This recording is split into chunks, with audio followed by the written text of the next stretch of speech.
So, this is Kal Kat, the Kal Katster, and this is a brief review of Star Trek Picard episode 4, The Watcher, or Watcher. Star Trek A Perfect Plan, silly Trek story set on Earth in 2024.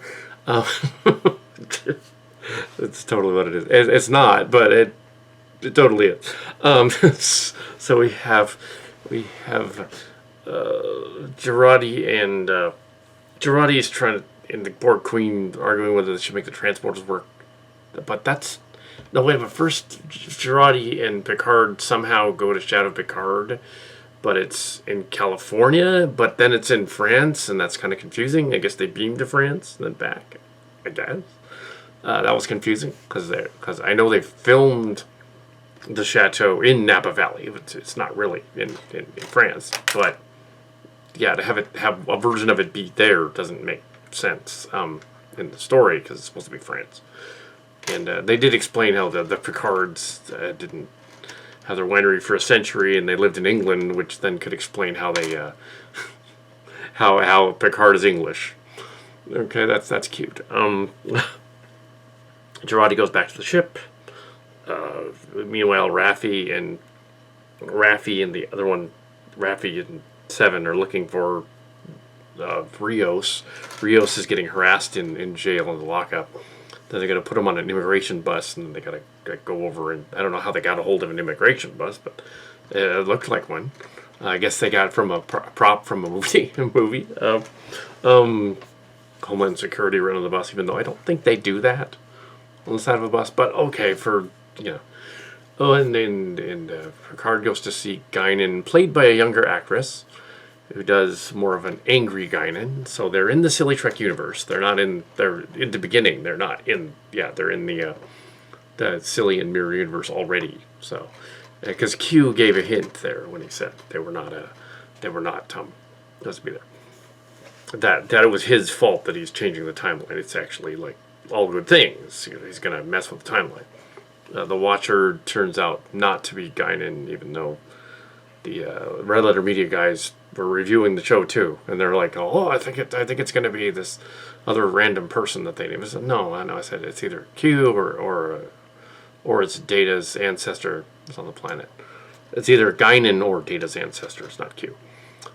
Q's powers kind of fluster at the end. He's dressed up in a Europa outfit. Europa is supposed to be a space mission thing that's happening in the story.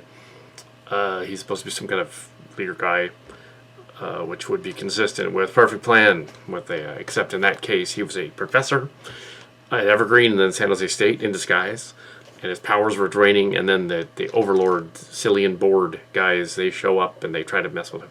Also, it's similar to the episode, the Mary Sue episode as well. There's a little bit of the Mary Sue in there, which also had the Borg invading the academy and stuff. So yeah, so it's like that one. It's like now it's kind of gearing toward that one in the Silly Trek universe. Not on purpose. I did not go to the writing room and tell them. They basically thumbed through Cillian stories and thought, yeah, this guy's cool. Let's use these. He doesn't have any. He doesn't. He knows about Star Trek. He's a Star Trek fan. We'll just use his kind of pieces of his stories. That's fine.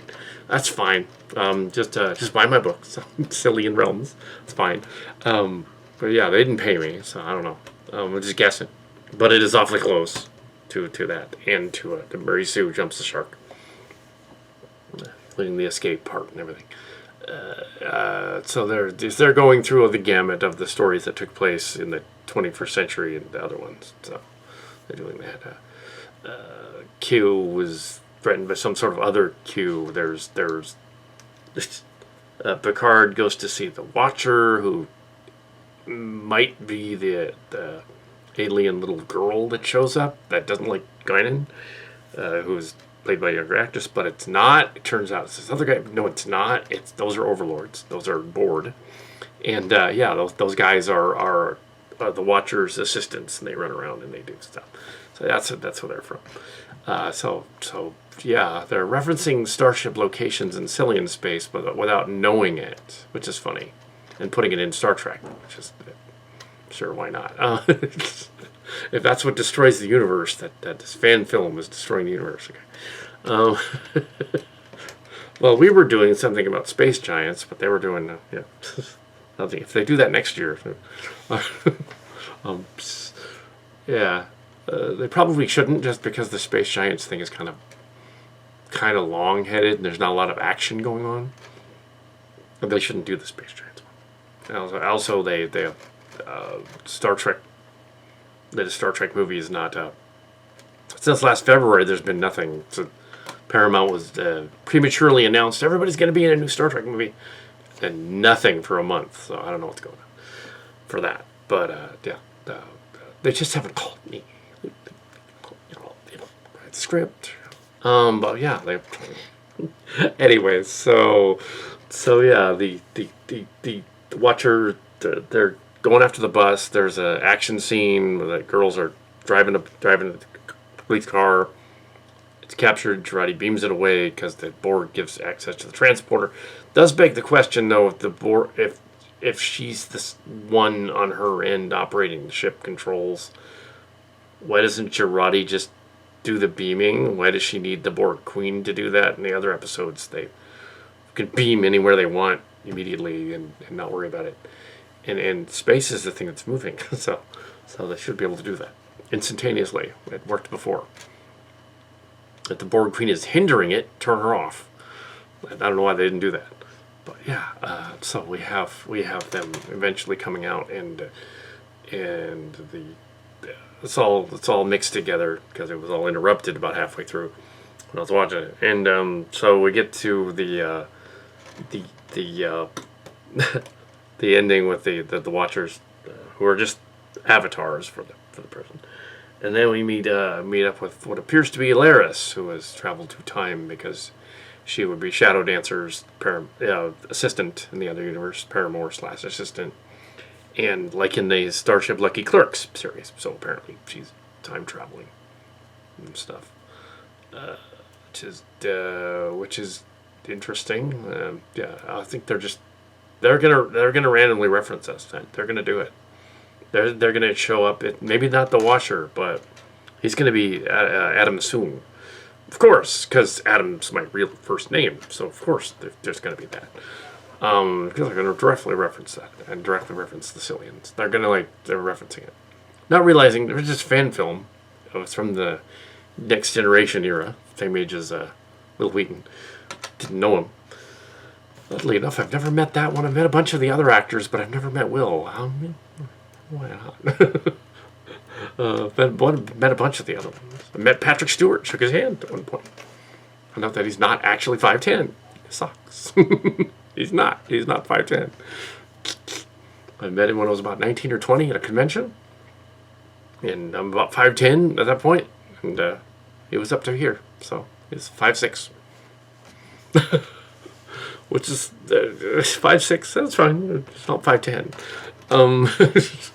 Which makes Jonathan Frakes even taller. I haven't met. Yeah, he's really tall. Michael Dorn, he was really, really tall. Yeah. Met Tony Todd. He's even taller than Michael Dorn. It's crazy. He's like 7 feet almost. He's huge. But yeah. So yeah, guys. Armin Shimmerman's not tall though. Quark, he's not tall. No. John Delancey's about 5'10", around that. Maybe head a little bit taller. Yeah. Q. Saw him twice. Saw Nimoy once, but it was when I had a cold, so it wasn't fun. Saw Shatner several times, including recently in the 2017 convention at Comic-Con. So yeah. So San Jose. Yeah, so he was on fire. He was excited. He was William Shatner. He's making jokes about gastral problems and stuff. Yeah. Not sure why. Hanging out with the Next Gen crew. Patrick Stewart wasn't there for that one, which was weird. He was somewhere else. I guess planning the series at Picard. Put him in later. Everybody else was. Denise Crosby was even there. Yeah. And Gates McFadden.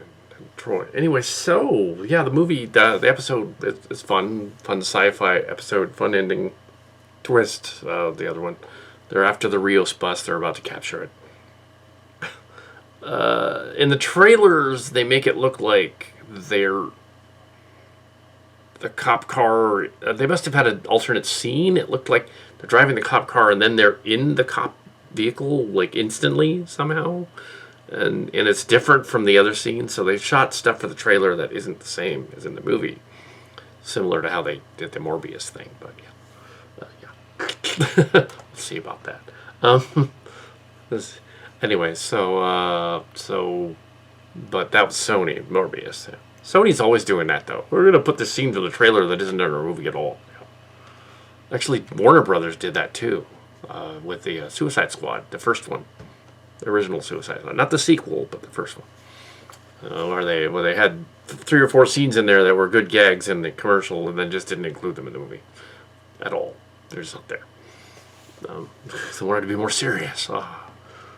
There's a connection because Jared Leto played the Joker in that one, and he's playing Morbius. So, yeah. So as for that, I think there's just less of him. I think there's less of Michael Keaton than you think there is.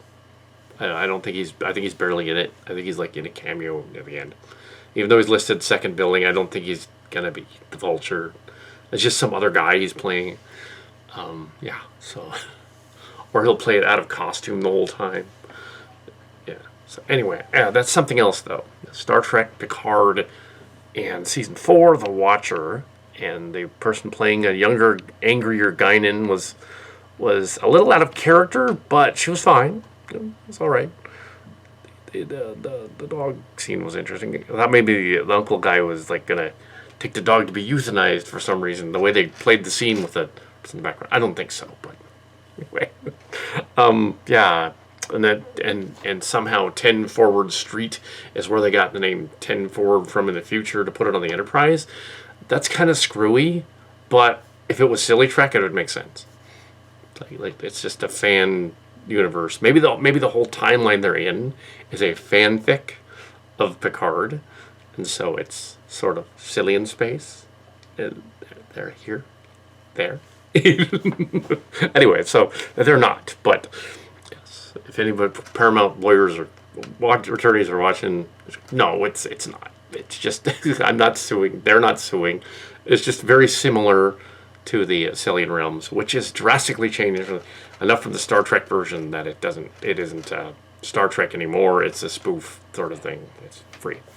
Anyway, so yeah, there's okay, yeah, and then the Chimera stuff is being watched by somebody keeping tabs on the Chimera stuff, online fan film stuff, and we are doing more. We're doing a Star Trek meets the Transformers for the summer movie. So yeah.